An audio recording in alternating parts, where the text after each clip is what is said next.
Hello everyone, and welcome back to the Planescape Torment! You may remember that we just did a little bit of side questing that took a lot of time, and trial and error. And now, here we are, back in the Smoldering Corpse bar with someone I really don't want to deal with. Hey old friend. Greetings. I wonder if this decanter of endless water will do something. Tilt the decanter over the grill and begin to pour. A small stream of ice blue water pours from the decanter and touches the flames of the grill with a violent hissing and a rush of steam. As if in response to this challenge, the decanter seems to lunge forward, falling onto the grill and shattering. Why the hell? Hissing billows of steam and a furious crackling noise rushes from the grill, spilling over you and forcing you to cover your ears and turn away. There's a scream, a cackling, a terrible sound like hundreds of buildings burning, people screaming, and their screams being cut short by a roar of the flame and melting flesh. As you put your hands over your ears to block out the sound, you can feel the stickiness on your hands, like hot cheese or candle wax. Your ears are bleeding from the sound. You draw your hands back and then see them covered with chunks of melted flesh with bloody swirls. Try and get out of the bar. You're about to run from the bar, anything to get away from the sound, when suddenly all falls silent except for a jagged crackling coming from the grill. You turn. On the grill lies the decanter of endless water, now nothing but shards and steam. Above it is the creature, flame still trailing from its body, floating over the bar's floor. It is staring at you, its eyes flickering like two torches. I know you. Creature's face splits, charred flesh peeling away from its jaw so that it might speak. Yes. Its voice crackles, burns, and roars through the creature's chest. And with every word, flakes of cinder and ash spit from its mouth and drift into the air. You can barely stand and look at the thing. The blazing radiance surrounding it is terrible to behold. Ignus. Long have I slept, dreamed,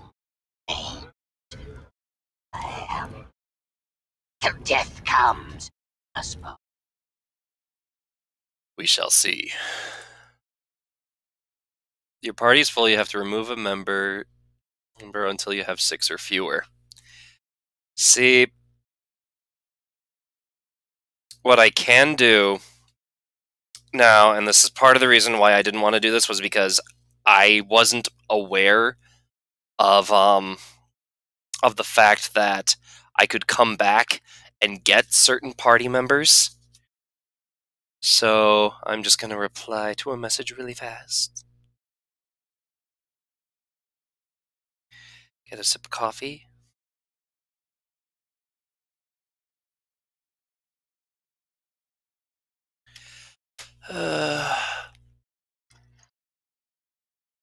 And I do not want to go all the way back for Nordum. As long as I'm in the bar, Dakon, wait here.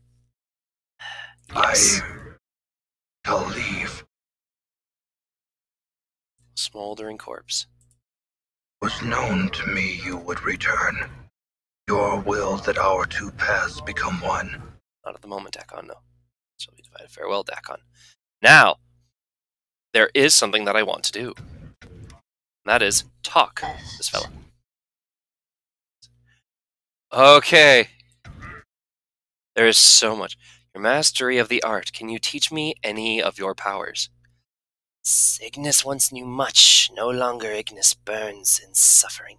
Ignus learns. A tiny flame gusts from his mouth. Suffer. Learn. I am willing to suffer for such knowledge.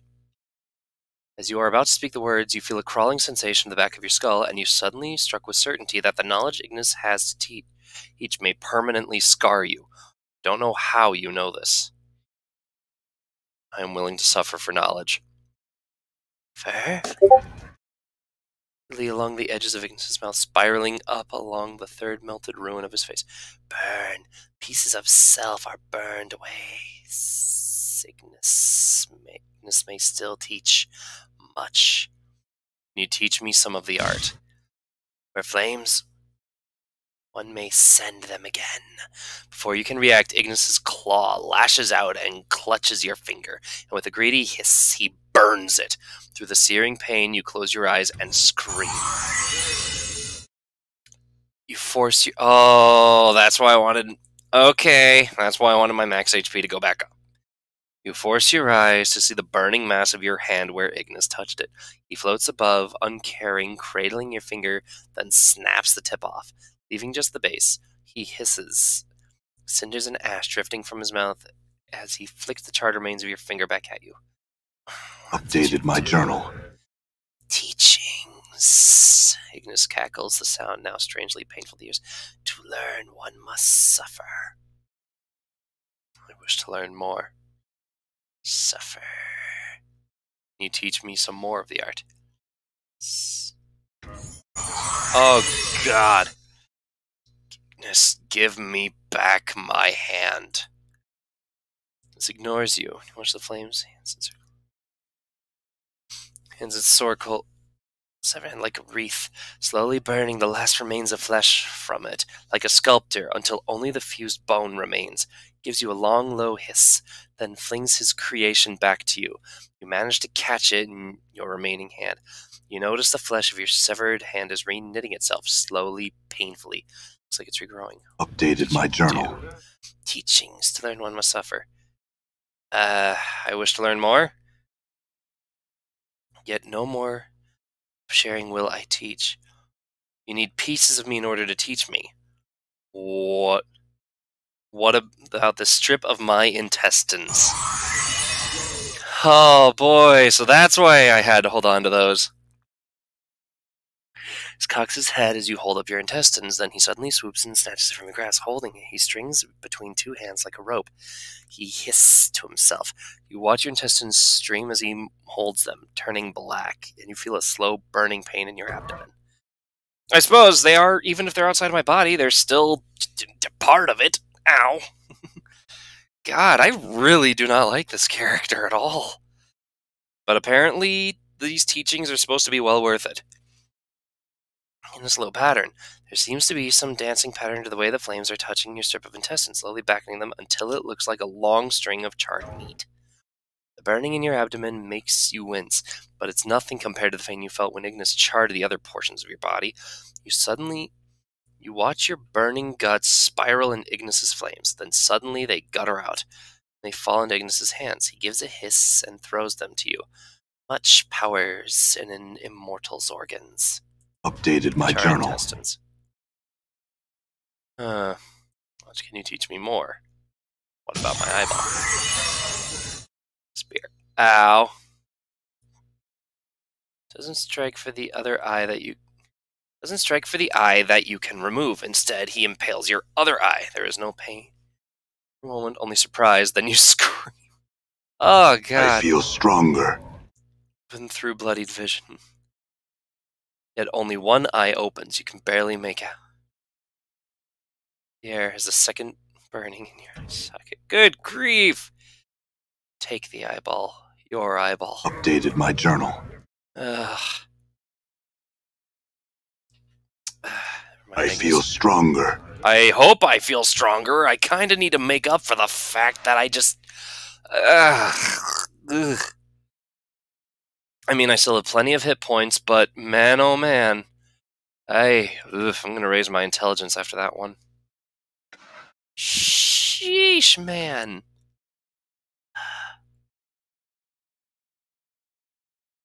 Copy spell. Copy spell. Copy spell. And copy spell. Oh, God.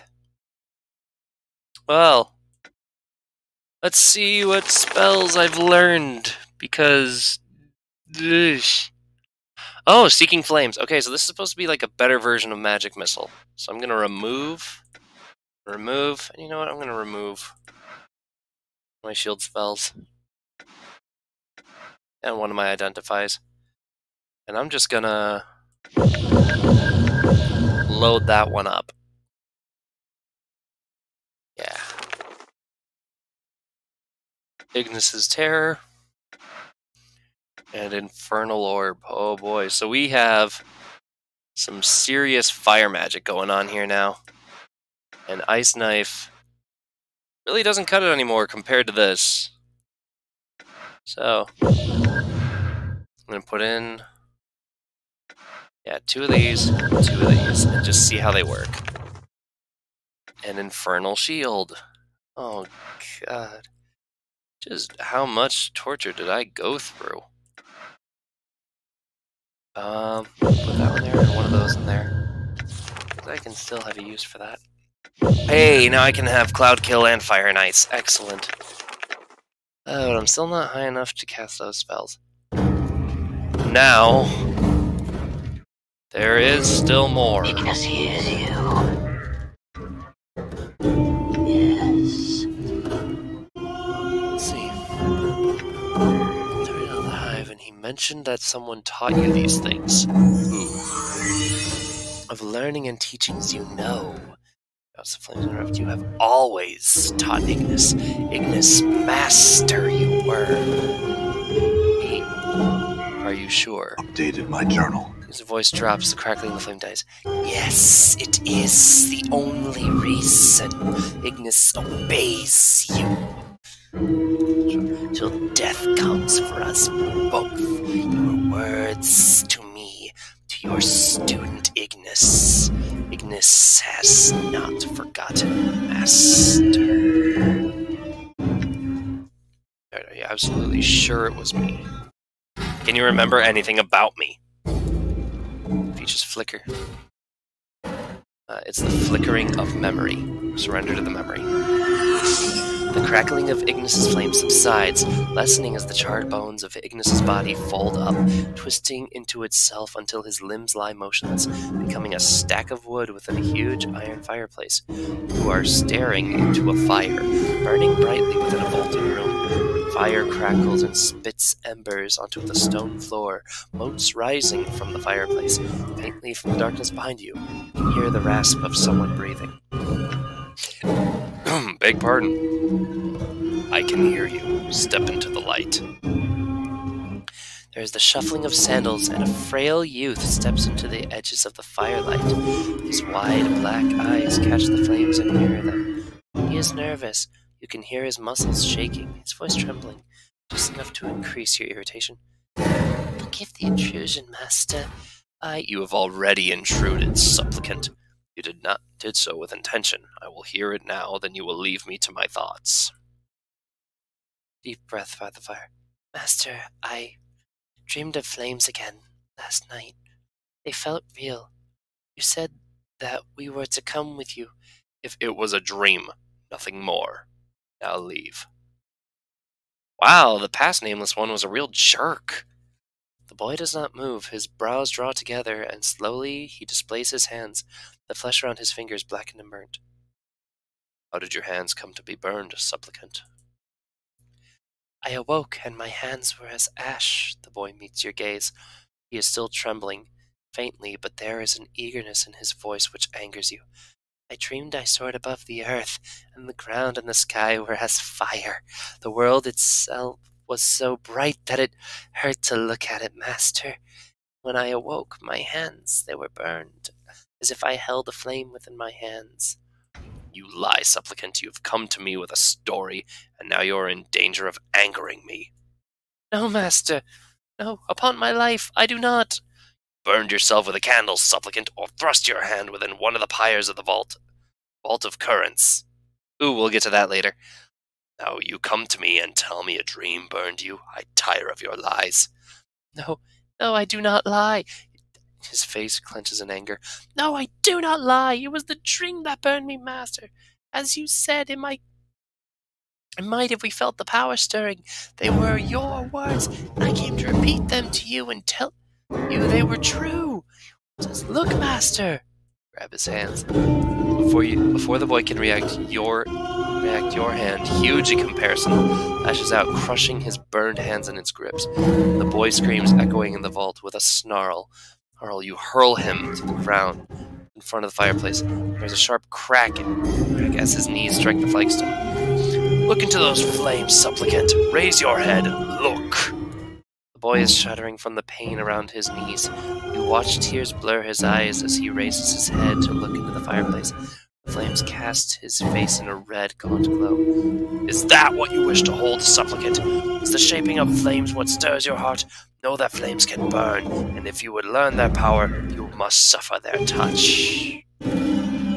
Oh. Oh.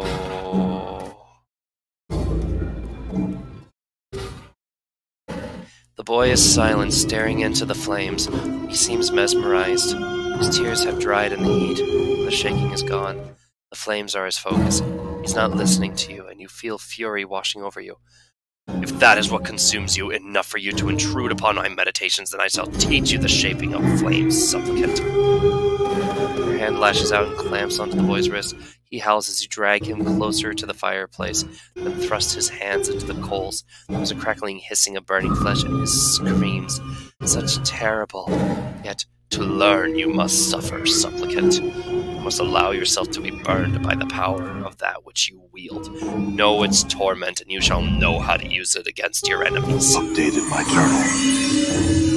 Your vision clears, the memory streaming away like smoke. Ignus is hovering above you, his head cocked to one side, and an insane blackened grin smeared across his face. Master, Ignus has not forgotten your teachings. Oh, I have never actually, really interacted with this character before. I have to admit, my reasons for hating him are fairly biased. But now, now I'm conflicted. That was a lot to take in just there. So everything this guy had done to me, just to burn these teachings into me, are because of a previous incarnation of the Nameless One. Now, this is where this game gets confusing. Just because I'm regaining these memories of past lives of the Nameless One, that does not mean that I, or rather we, the player, playing the Nameless One, this current incarnation of the Nameless One, it doesn't mean he necessarily is responsible for what he remembers. I had some other questions. More talk and questions, silence. But I wish to speak of... Soar several feet in the air, his jaws open for silence.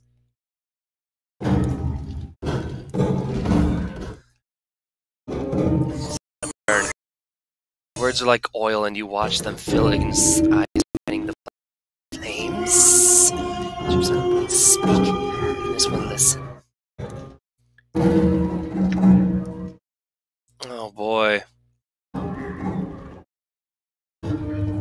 Is it true you burned down the alley of dangerous ankles? Yes! The dreams shall Ignus share. Yet for now I wish to speak more of the burn. Some other questions I've heard enough of, but... A torrent of flame pours from Ignus, and you take a step back, the air bending in the heat. Streets and nights so cold. Ignus burned the buildings, and the dwellers all ran from Ignus. The flames and the buildings were as flames, and the buildings were as flames. The screams and the dwellers were like torches. So I've heard enough. Oh, whoops, wrong one. Buildings as skeletons, ankles, bodies as skeletons, reds and oranges and blacks. The flames spreading, caressing, such lights. As I've heard enough. Flames surrounding him, having somewhat loss in thought, perhaps loss in memories. And Ignus was pleased. Questions for you, Ignus. Will answer my questions, Ignus. I set you free and may send you back to your hell again. You think you could chain Ignus? Around Ignus, swirl around you. Kill you. Turn you to ashes, Ignus can. For now, Ignus follows. But threats anger Ignus. So you couldn't stop me. You could burn me, but I keep coming until you are kindling. So enough with the threats. Ignus cocks his head slightly as if studying you and hisses, "Flames will burn the immortality from you. You are not safe from my flames." What immortality means, Ignus? How did you know I was immortal? You are not immortal. Ignus can kill you. Scatter your ashes to the winds. Watch as his flings arm-wide heat pours from roaring. There is a great roaring as the air flees past you and drawn in Ignus. Stop as you try to stop. The tide of heat turns back upon itself, and a blazing heat washes over you. Flesh begins to smolder, then smoke. Did I just enter? Updated my journal. As you shout his name again, the heat dies as you draw your arms back from your face. You see that your skin has blackened from where Ignus burned it. Hungrily, you know more than anything that whatever Ignus is, whatever power that has embraced him, it has the power to destroy you. If his flames were to kill you, there would be nothing left of your body. Had enough. Not. So we shall speak later then, you and I. Oh, anything else that I can learn from this terrible, what were you doing in the smoldering corpse bar? Oh, you don't think Ignus heard you? Suddenly, Ignus once knew nothing of flames. Yes. Once Ignus knew nothing of flames. He set small fires, tiny flames, tiny flickerings, small bits of flame. Fires grew. Ignus set fires in the streets and lit the fires of anger in their hearts. Yes. Doesn't seem to hear you.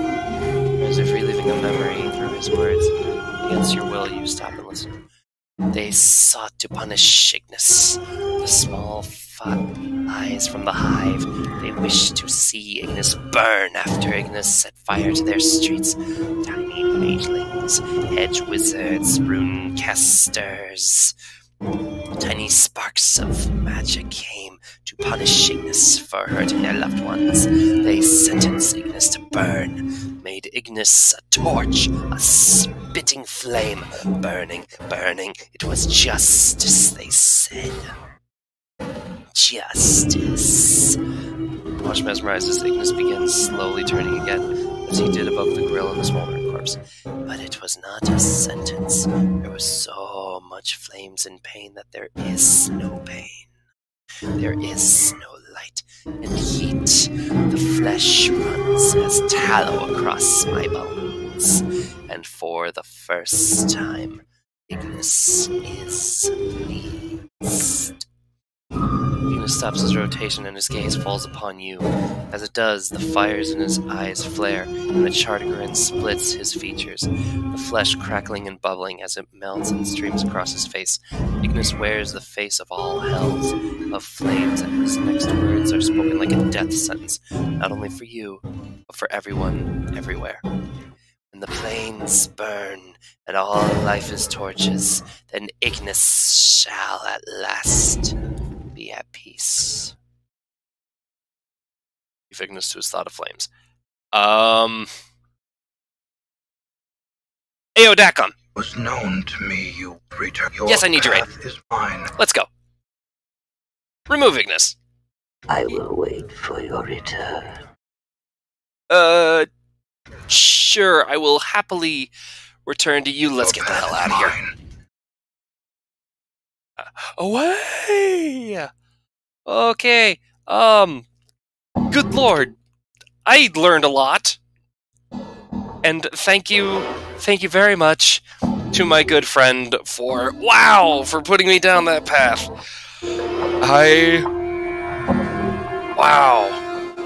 I think I'm actually gonna take a break from recording for a bit and just recollect myself. Wow. Let's see. That puts us... Oh boy, I'm gonna have to do a thing here.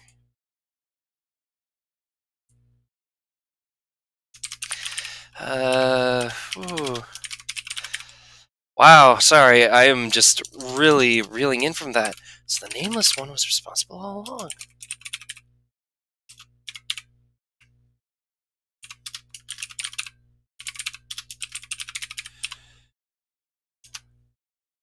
Alright, thank you guys very much for attending this episode, and, 32.